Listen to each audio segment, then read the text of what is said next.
allowing every individual to contribute with their fullest potential.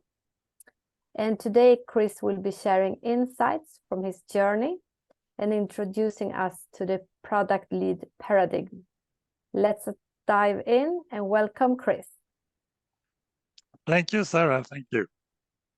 Great. Let me share my screen to get started properly. Here. Yeah, it should work, right? Excellent. Okay, so excellent. Thanks, Marcus. Thanks, Sarah, for this introduction, and thank you, everyone, for joining this session. Let's open this product track by presenting a model, the product-led model, which is, for me, the best answer we have today to this challenge that we at CRISP, several of us, of course, have been struggling with. That is to say, how to keep organizations relevant and successful when the G-force of change is starting to reach painful levels. This product-led, what I call here product-led, actually you may know that in different names. Could be product-driven, for instance, or customer-driven, or simply the product model. So it has different names because it's something, I would say, rather new, the way it's formulated. So it's still shifting. Today, I would like to share some insight and core ideas from the model itself. And well, there's a lot to talk, so we will not be able to cover the whole product-led model, but some key ideas. And just to be sure that this is not some theoretical model, it's something that we are doing at CRISP every day, helping our customers to actually adopt that model. So this model actually is all about ensuring that your organization can consistently innovate at speed. That's the goal. That's the price you want to reach by using this model. And this capability, again, is the best way to address this accelerating changes. And you've most certainly heard about this product-led or product-driven or customer-driven model, as it's the one that is, the most innovative company actually are using today. It's their operating model. It's how they work, how they function daily. And there's been, of course, a lot of work by many different actors trying to understand this, how this company actually can succeed better and what are they doing differently. And the goal, of course, is to be able to help other company, more perhaps traditional company, in doing that. Sorry, I realize I need to admit participants here.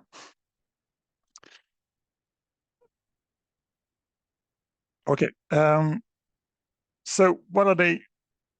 There are many different actors then trying to understand this company, and that's something, of course, we've been also doing at CRISP.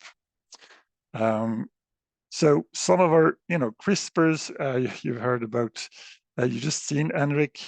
They have actually created a lot, try to codify how to organize agile companies for success. So some of us at CRISP were part of creating this Spotify model or actually codifying it. As seen as for instance, Henrik was keen doing that. Also, we have Joachim Sundén. He has actually a Spotify model course and workshop. You've probably seen some videos.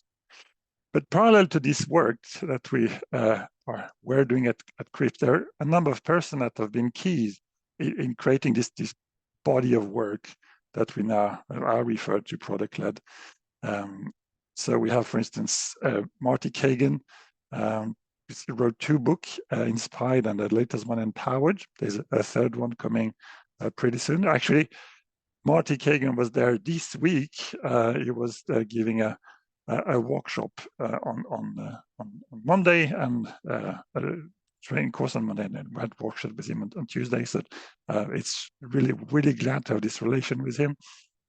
You also have perhaps read this book from Melissa Perry called The Beal Trap, or even Therese Torres that has this great book on this continuous discovery.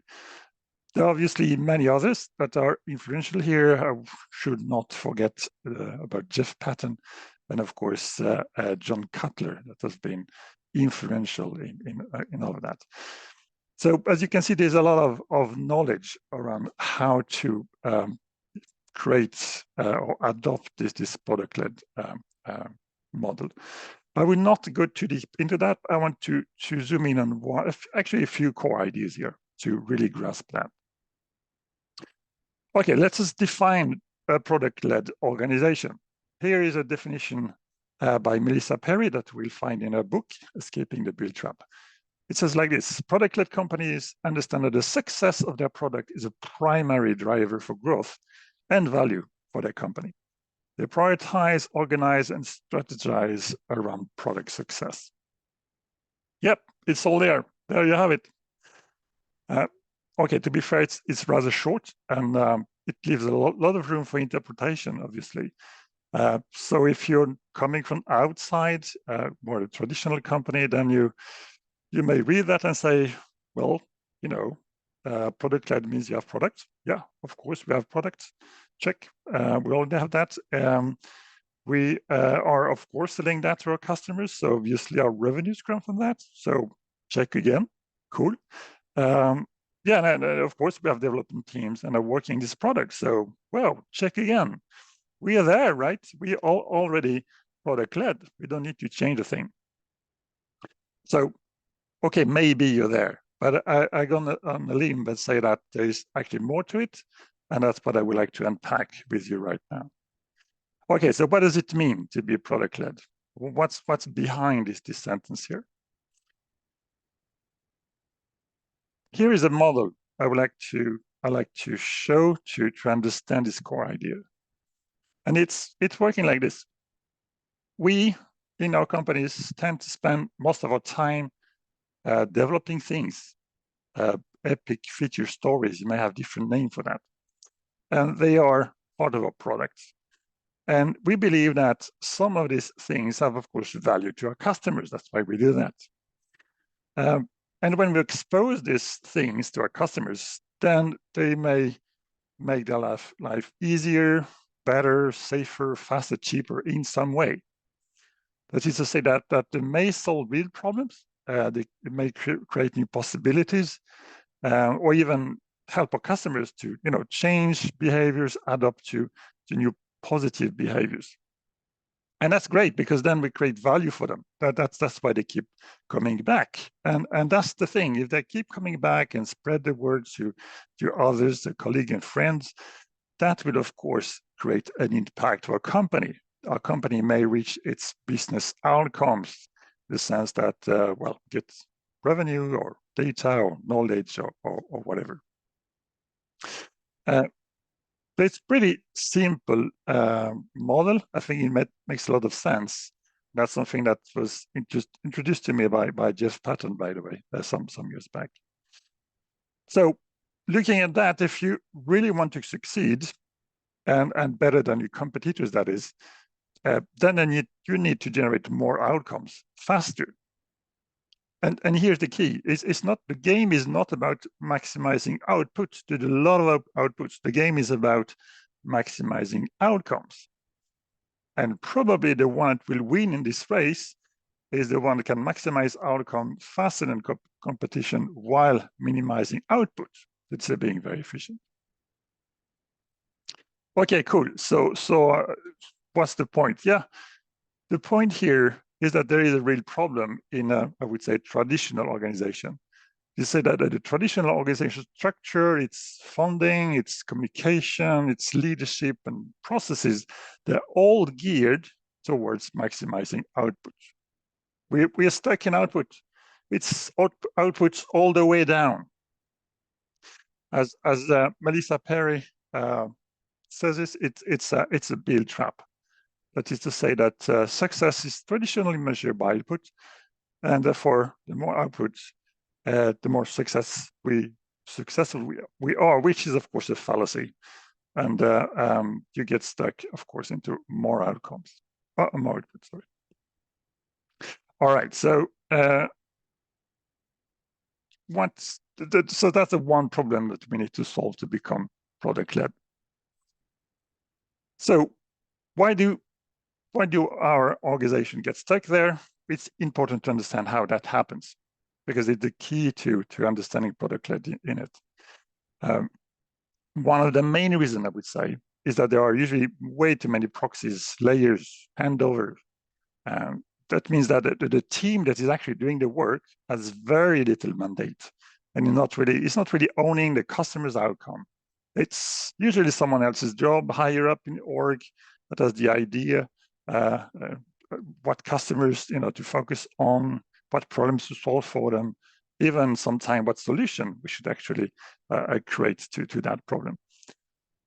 And that what is happening is these ideas at the high level quickly become requirements. It's something we must do, and don't get to understand, just do it. So the teams are basically remote controlled. And that has, of course, several effects.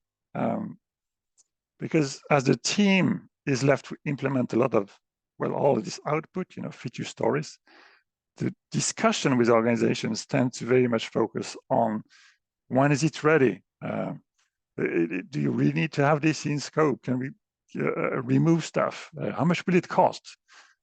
So this is a very boring discussion. The type of discussion you end up, with contractors when you are renovating your bathroom or your kitchen. It's very much a setup that is closed. You never actually tend to discuss, what are we creating as for value for our customer? What's the current hypothesis around that? I mentioned Jeff Patton, and is referring to that as the customer-vendor anti-pattern. It's an anti-pattern that actually makes that you stuck in output. There's another aspect to that, is that this cascading way down is also negative in a way up, in the sense that all the feedback that you may get in contact with the customers, of course, gets filtered on the way up, and it takes too long. And at the end, when it comes back to whoever had this idea, it's usually something, it's a cold shadow of itself.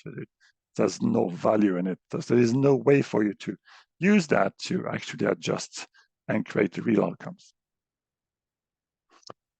Okay, so obviously this is not how product-led organization work. And there's a reason why this is not happening in this organization, because there's one major idea that they believe in that makes all the difference. So what is that? I will let Marty Kagan explain that. It's the idea of the empowered engineer. And he says like this: if you're just using your engineers to code, you're only getting about half their value. It means that there is much more potential untapped in your organization, in the sense the team members. Here is referring to engineers, but it could be any team member that is part of a team creating a product, for instance. There's much more untapped potential here.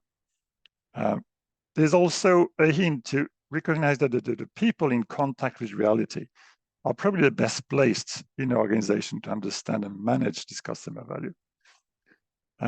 There's also some understanding that the team of bright people, or actually any people that you employ, are probably bright enough to together be much smarter and outperform whoever is sitting high up, some highly paid important person in understanding what is actually valuable here. And there's also something I really like. There's also this hint of a more engaging workplace, a more motivating workplace, because you were in charge of this customer value. And this idea of the empower engineer is really something that is core and used everywhere in all these companies. And just to hammer that even further, I would like to use a quote from Bill Campbell. By the way, Bill Campbell is, if you don't know him, is a kind of a legendary coach at the Silicon Valley, someone that's been very private, not really public in a sense. No one really knew him. I mean, outside of the boardrooms of the best company there, everyone from Amazon, Apple, Google, Intuit, he actually coached the C levels there. And he's saying like this, that empowered engineers are the single most important thing that you can have in a company.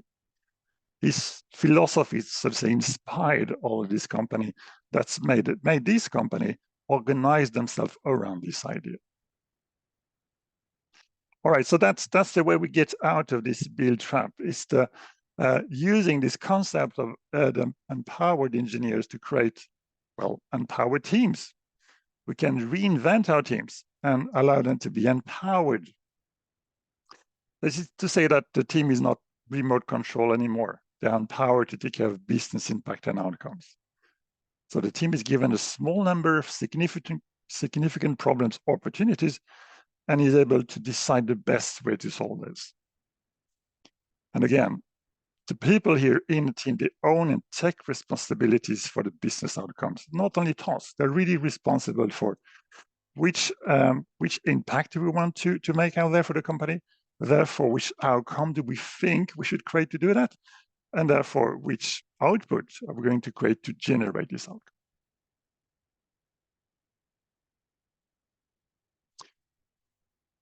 Let's double click on that, because let's visualize what really happens now. In a traditional model, the product mandate is mainly in someone else's hand. It's not in the teams. Again, the team is remote control. It's mainly, serving the business. So the team is geared towards serving the business and reactively building what's requested. We tend to refer to this type of teams, remote control, as feature teams or delivery teams. And that's totally okay. If your goal is to build what's requested and not more than, then that's fine. Just do that. But now in our product-led organization, the team has all the product mandates. And this changes everything, because now the team is primarily there to serve the customers and users. That is to say, to serving the customers by creating product customer love, yet, of course, working for the business. So the business is still there. It's kind of the boundaries that's framing the work for the team. And this is a major change. This is actually how you can have organizations that innovate consistently at speed. Okay, so if we summarize, we see some organizations are product-led again, that are geared toward reaching business outcome by developing and sustainable customer product and services, which is to say delivering solutions that customers need. But a lot of other companies that we meet are either sales or stakeholder-led. That is to say that you only build what is requested. And again, in some setup, that's fine. But you know the story that customer didn't know they wanted a car, they wanted a faster horse. You may have also companies that are more like visionary-led. One person that is the hero because that person has a great vision, but of course that person is the weakest link.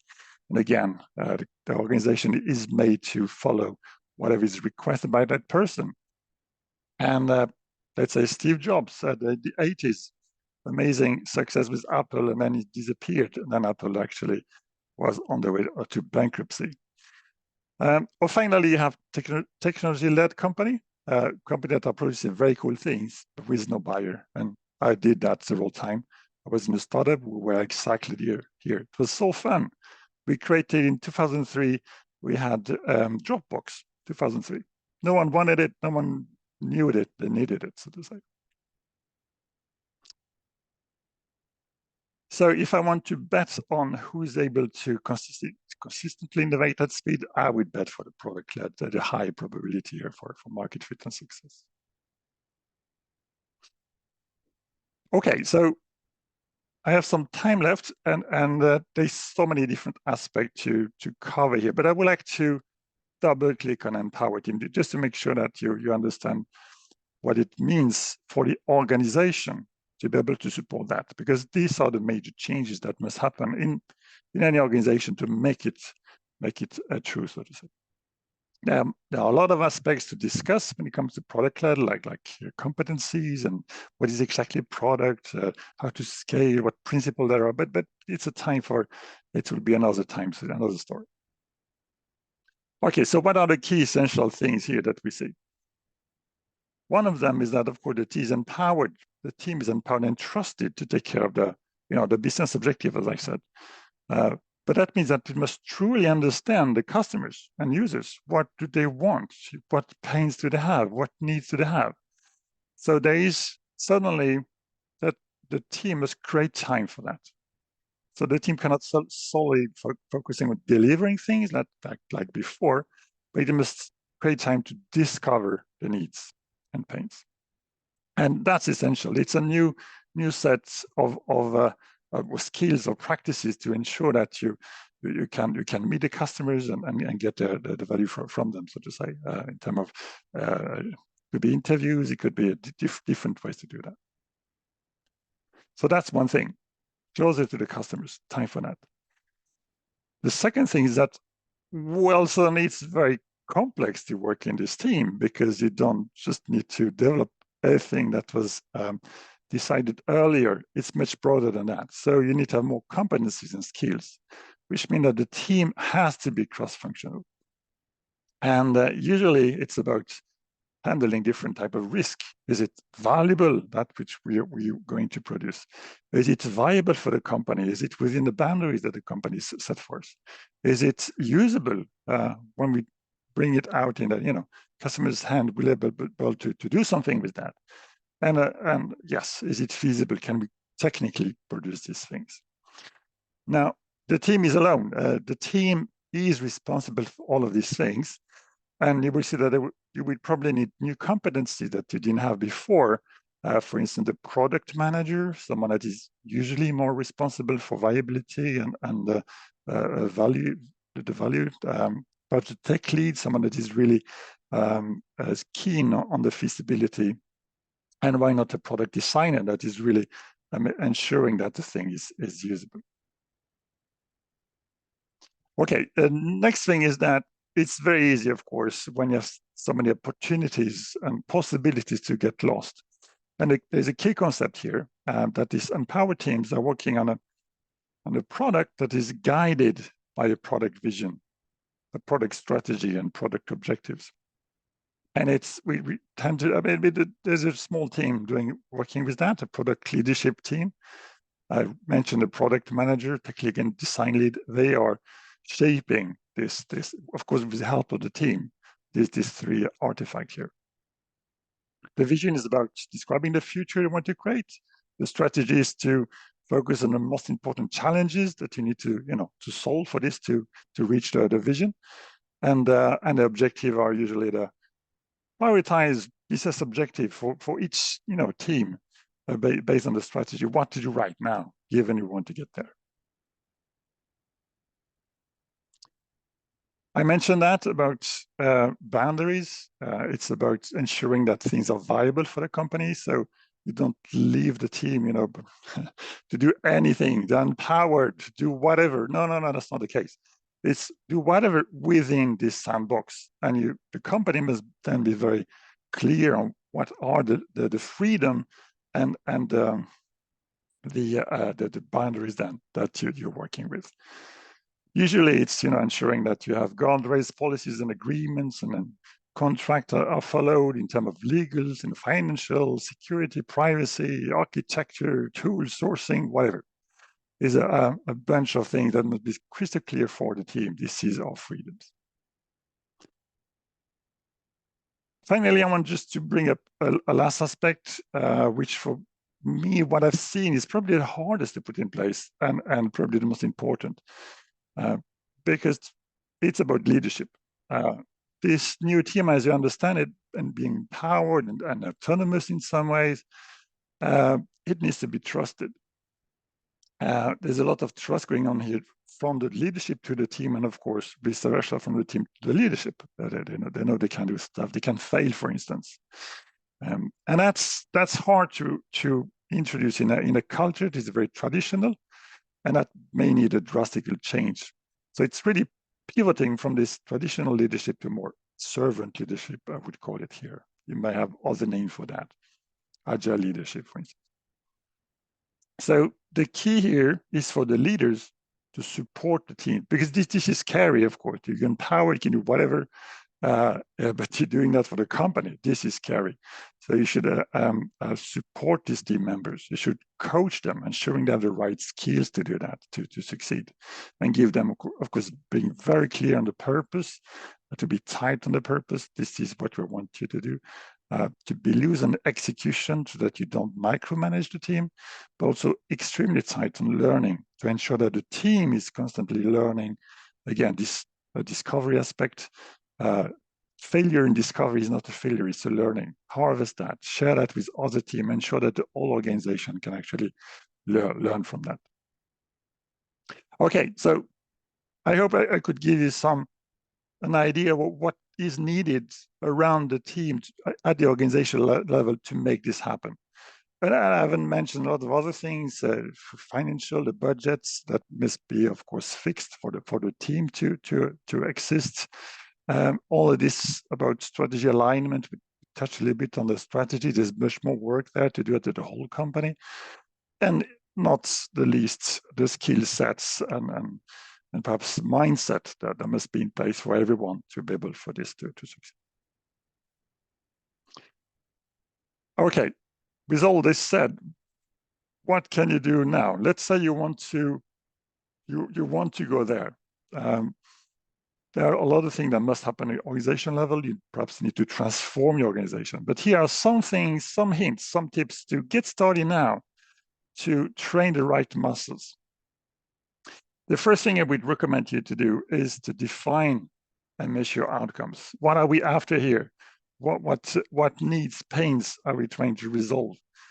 How do we see that we have done that? Can we measure that in outcome for our customers? So start to define and talk about this. For instance, if you're forced to use output, you could actually lift it a level up. Still speaking about output, but always injecting. We're doing this for helping the customer in this way. So at least do that. The second thing you can do is to connect team members with the customers and users, because they need to understand their pain, their needs. And it seems easy, but in some places can be really hard, because sales, for instance, is owning the customers, or they don't want to speak to you because they're really far away. There are several challenges here to do, but at the very least, try to have perhaps demos with your customers, engage the team in meeting them. That would be great. So if you're really serious as an organization, there's a lot of stuff you can do. And I've just sent that here as a last message here. If you're really serious to switch your product-led model, there are some changes at different levels. How you build and deploy, obviously, you need to do that reliably, consistently, and frequently. How you solve problem, again, to not be remote controlled by the stakeholders, but the team are empowered. How you decide which problem to solve, in the sense that the teams must be able to discover that, and not the least, as we said, changing how leaders operate.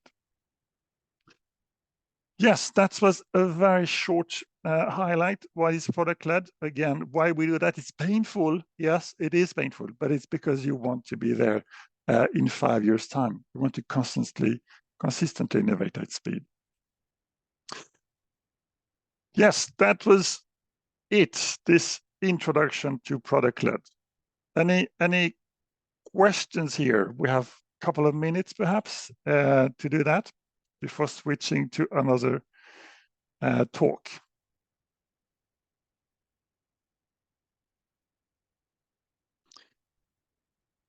Cool. Thank you for your comments. We will have more time. You can keep the question coming in the chat. And hi, Johan. And you will be able to also ask us at the end of the day, a bit more relaxed setting here. But thank you for joining.